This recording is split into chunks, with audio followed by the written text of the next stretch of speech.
आओ हुजूर का हुलिया तुम्हें एक देहाती औरत से हुजूर का हुलिया सुनाऊं। आप जानते हैं हिजरत की रात हुजूर जब मक्कातुल मुकर्रमा से मदीना तो रसूल जा रहे थे तो रास्ते के अंदर भूख की शिद्दत का एहसास हुआ। एक देहाती औरत का खैमा आया, नाम था उसका उम्मे माबद।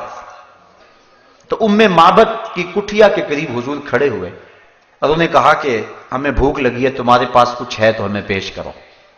उसने कहा कि मैं एक अरब खातून हूं, मेहमानों की खिदमत करके कल भी हमें मुसरत होती है, लेकिन इस वक्त इत्तेफाक ऐसा है कि हमारे पास आपको पेश करने के लिए कुछ भी नहीं है। हुजूर अलैहिस्सलाम ने फरमाया कि वो जो तुम्हारी बकरी बंधी हुई है, अगर कहो तो उसका दूध धो ले। उसने कहा कि ये तो रेवड़ के साथ चलकर जाने के काबिल भी नहीं है, इसकी हड्डियों में गोदा भी नहीं है, चलने के काबिल भी नहीं है, दूध कहां से आएगा। हुजूर अलैहिस्सलाम ने फरमाया अगर तुम इजाजत दो तो हम इससे दूध धो लें। उसने हंस के कहा मुझे क्या इतराज हो सकता है, अगर ये दूध देती है तो मुझे क्या इतराज हो सकता है। हजरत अबू बकर सिद्दीक रज़ियल्लाहु ताला अन्हु ने वो बकरी खोली, हुजूर के सामने खड़ा किया। आपने अपना दस्ते करम उस बकरी की पुश्त पे फेर दिया। बकरी ने अपनी टांगें चौड़ी कर दी और उसकी खीरी में दूध उतर आया। आका करीम ने धोना शुरू कर दिया। उम्मे माबद जो बर्तन पेश किया वो भर गया। कहा और बर्तन लाओ। वो बर्तन लाई, वो भी भर गया। घर के जितने बर्तन थे दूध से भर गए। लगता था अल्लाह ने उस बकरी के थनों का ताल्लुक हौज़े कौसर की नहरों से जोड़ दिया है। हुजूर ने खुद भी पिया, हज़रत सैयदना सिद्दीक़ अकबर ने भी पिया और उम्मे माबद ने भी पिया। उसका एक बच्चा घर था, उसने भी पिया। हुजूर ने दुआ दी और चले गए। उम्मे माबद को इस खुशी के आलम में हुजूर का नाम पूछना याद ना रहा। जब शाम को अबू माबद, उम्मे माबद का शौहर, बकरियों का रेवड़ लेकर वापस आया तो अपनी कच्ची कुल्ली पे नूर बरसता देखा। एक बार वो जिधर से गुजरे हैं नसीर, 1000 बार उधर से बहार गुजरी। और अगर इसी बात को नशूर वाहदी का लहजा दूं तो उसने हद कर दी। चंद लम्हों के लिए ठहरे थे तुम जिस पेड़ के नीचे, चंद लम्हों के लिए ठहरे थे तुम जिस पेड़ के नीचे, सुना है आज तक उस पेड़ का साया महकता है। अबू माबद जब शाम को घर आया, कच्ची कुल्ली पे नूर बरसते देखा। कहने लगा कि आज ये माहौल बदला बदला है, क्या बात। तो उम्मे माबद ने कहा कि हमारे घर में एक शख्स आया था। अब उम्मे माबद को हुजूर का नाम पूछना याद नहीं रहा था। उसने अपने तौर पे हुजूर का नाम रख लिया और उसने कहा हमारे घर में मुबारक आया था। और फिर उम्मे माबद हुजूर का हुलिया बयान कर दिया। एक देहाती सी औरत है, मैं वो सारे लफ्ज तो बयान नहीं कर सकूंगा, वो एक लंबी हदीस है, लेकिन चंद लफ्ज उम्मे माबद के आपके सामने रखूंगा कि उस बादिया नशीन खातून ने हुजूर का नक्शा कैसे खींचा और कैसे हुजूर का हुलिया बयान किया।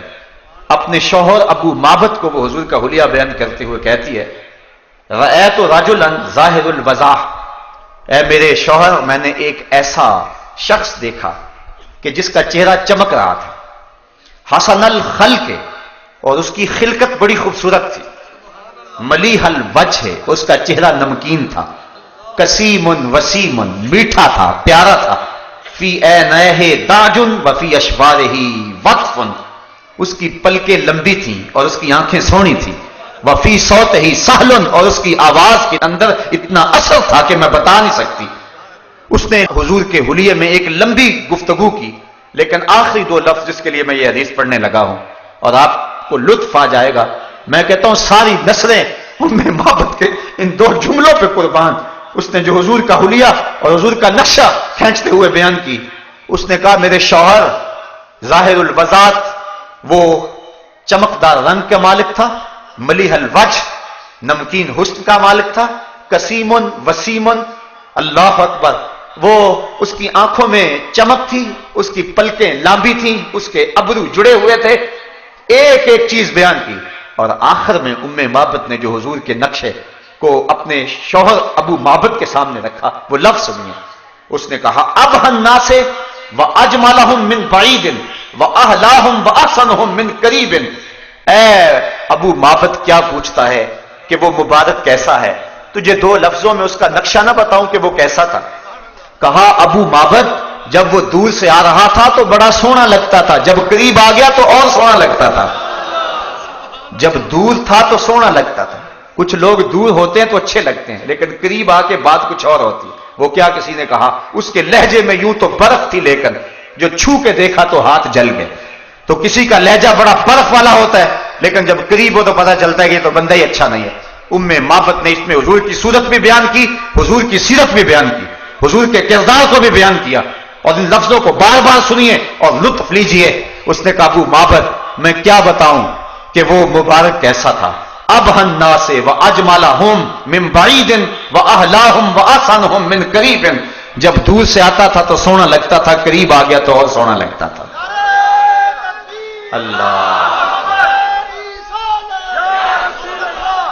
مکھ چند بدر شاشانی ہے، متھے چمک دی لاٹ نورانی ہے، کالی زلف تے اکھ مستانی ہے، مخمور اکھی ہیں مد بریاں. کہا جب دور تھا تو سونا لگتا تھا، قریب آ گیا تو اور سونا لگتا تھا.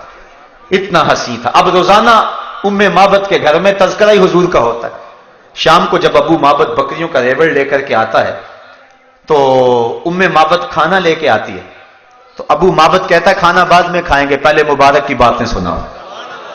اور روزانہ وہ حضور کا تذکرہ چھیڑ لیتے ہیں کہ مبارک نے یوں بکری کے اوپر ہاتھ پھیرا اور یوں اس نے اپنی ٹانگیں چوڑی کر لی، اور ساتھ وہ بچہ جو اس نے بھی حضور کو دیکھا ہوا تھا وہ بھی کبھی کبھی کہتا ہے اماں وہ مبارک نے کیسے ہاتھ پھیرا تھا، ہمارے سارے برتن کیسے بھر گئے تھے، وہ کیسے بولتا تھا، اس کے ساتھ والا کیسا ادب کرتا تھا اس کا. روزانہ ان کے گھر میں شام کو حضور کا تذکرہ ہوتا ہے. اگر اس کو سادے لہجے میں کہہ لیں تو یوں کہہ سکتے ہیں کہ معبد کے گھر میں روزانہ شام کو محفل میلاد ہوتی ہے. روزانہ جب وہ ریوڑ لے کر کے آتا ہے اور معبد کھانا پیش کرتی ہے، وہ کہتا کھانا بعد میں کھائیں گے، پہلے مبارک کی باتیں سنائیں. یہ اصل غذا بن گئی ان کی. ایک دن قریب بستی سے سودا سلف لینے کے لیے معبد اپنے بچے کے ساتھ گئی، لیکن وہاں سے سودا نہ ملا تو آگے چلی گئی اور شہر مدینہ میں پہنچ گئے. اسے نہیں پتا تھا کہ مبارک یہاں آیا ہوا ہے. وہاں پہنچی، سودا خرید رہی ہے، اچانک بازار سے حضرت ابو بکر صدیق رضی اللہ تعالی عنہ گزرے. معبد کی نظر تو نہ پڑی لیکن بچے کی نظر پڑ گئی. فصاح الطفل یا اماہ ھذا صاحب المبارک. اس بچے نے چیخنا شروع کر دیا، کہا امی وہ مبارک کے ساتھ جو ساتھی تھا وہ جا رہا ہے، وہ جو مبارک کے ساتھ اس نے بندہ تھا وہ جا رہا ہے. معبد دوڑ کر کے حضرت ابوبکر صدیق کے پاس جا کھڑی ہو گئی اور کہا این المبارک، مبارک کہاں ہے، مبارک ہے، تم تو مل گئے ہو، مبارک کا بھی پتہ بتاؤ وہ کہاں ہے. اب حضرت ابوبکر صدیق رضی اللہ تعالیٰ عنہ 2 لمحوں کے لیے پریشان ہو گئے کہ یہ کس مبارک کا پتہ پوچھ رہی، چونکہ انہوں نے نام تو اپنے طور پہ رکھا ہوا تھا. تو کہا مبارک کہاں ہے. حضور سیدنا صدیق اکبر نے فرمایا کیا پوچھ رہی ہے. کہا اس دن مبارک جس نے بکری کے اوپر ہاتھ پھیرا تھا، آپ سمجھ گئے یہ تو وہ بادیہ نشین عورت ہے. کہا آؤ تمہیں مبارک کے ڈیرے پہ لے چل. حضور علیہ السلام سینے مسجد نبوی میں بیٹھے ہوئے تھے تو معبد اور اس کا بچہ حضرت ابوبکر صدیق کے ساتھ جا رہے ہیں.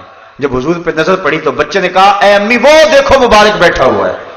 اور پھر حضور علیہ السلام کی صحبت میں انہوں نے کچھ وقت گزارا اور ایمان کی دولت نصیب ہوئی اور واپس پلٹ آئے. شام کو جب معبد بکریوں کا ریوڑ لے کر واپس پلٹا تو کچی کلی پہ پھر دوبارہ نور برستے دیکھا. تو معبد سے پوچھتا ہے آج مبارک پھر آیا تھا، آج مبارک پھر گزرا تھا. معبد کہتی ہے نہیں. تو کہا یہ گھر کا ماحول تو بتاتا ہے کہ کوئی آیا تھا. کہا مبارک تو نہیں آیا، ہم مبارک کو دیکھ آئے ہیں، ہم مبارک کو مل آئے ہیں. کہنے لگا جلدی بتاؤ کہاں رہتا ہے. کہا جس کو دنیا محمد کہتی ہے اسے ہم مبارک کہتے ہیں. اللہ اکبر. حضرت معبد کی وہ بکری عام الرماد تک زندہ رہی. اور یہ حضرت عمر فاروق کے دور خلافت میں عام الرماد آیا تھا. عام الرماد تک زندہ رہی اور عام الرماد تک مسلسل دودھ دیتی رہی. اور علماء کہتے ہیں، سیرت نگاروں نے لکھا ہے کہ اس ڈیرے پر جتنے بھی گھر تھے سارے اس بکری کے دودھ کی کھیر بنا کے کھاتے تھے اور پھر بھی ختم نہیں ہوتی تھی. اور وہ کتنے سال زندہ رہی، مسلسل دودھ دیتی رہی، کیونکہ اس کے اوپر حضور کا ہاتھ جو آ گیا تھا. تو وہ عرض کرتی ابہ الناس واجملہم من بعید واحلاہم واحسنہم من قریب. میں کیا بتاؤں کتنا سونا ہے، دور سے بھی سونا تھا، قریب سے بھی سونا ہے.